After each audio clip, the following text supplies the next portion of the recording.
Hello, my name is Hannah Brzezowski, and I am talking about the benefits of vaccines. So, the start of vaccinations date back from 1796. The first vaccinations started with the spread of smallpox. This disease killed large amounts of people, and that gave birth to the medical industry and the science to prevent diseases now in life. Throughout the years of technology, it has changed the way we look at diseases, and also the use of vaccines have changed human life dramatically. Some pros to vaccines is that it can make people healthier and they can prevent dangerous diseases like Ebola or some infection, and it can also help the human race to sustain life. So if there is some really bad virus going on around the world, vaccines now today can help prevent that and make sure no large amounts of people die off. We can help sustain the life.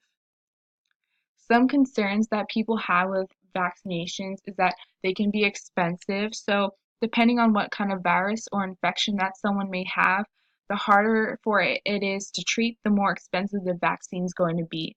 So, in poorer countries, they are not well known available or not as widespread they're as they are in other richer countries. There are also side effects of the vaccinations. So some vaccinations can include nausea or diarrhea or something of that sort. There are certain ages for vaccines.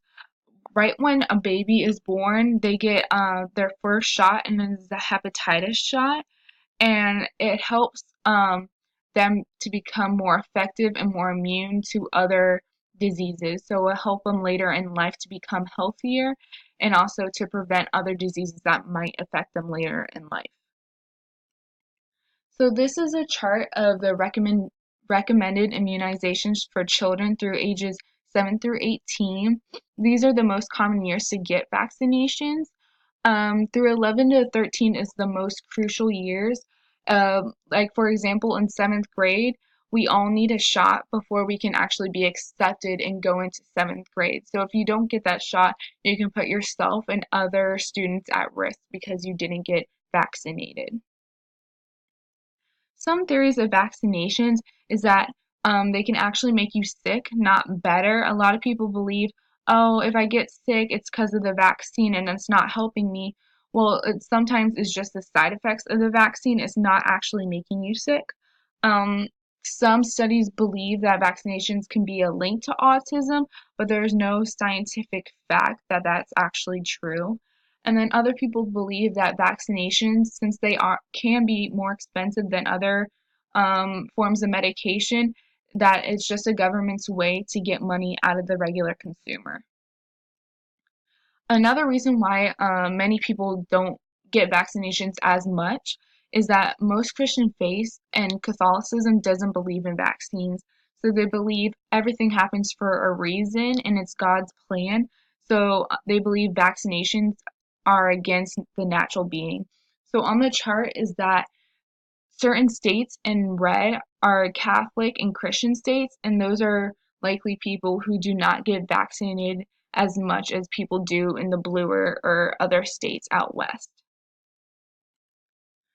Some diseases that vaccines prevent, which are really important, of course, they help against the flu, meningitis, and hepatitis diseases, and they also prevent HPV. And HPV is really important because it's women's way of not to get cervical cancer right when they become sexually active. So it's a really important vaccination for women. Not getting vaccinated, many people potentially die or get sick, and that cost. The disease will spread faster and potentially put others at risk in future generations. So if someone doesn't get vaccinated and they are pregnant, that disease could go to from them to their child and infect other generations of people. Some possible solutions is to lower the cost and increase availability of vaccinations so other people can get vaccinated and not infect as many other people, and scientists can conduct more research about changing diseases. Some solutions is that everyone should be vaccinated. It has many benefits, and there should be a group vaccination almost at a school for easy access and for people who don't have enough money to get vaccinated on their own. And these are my sources.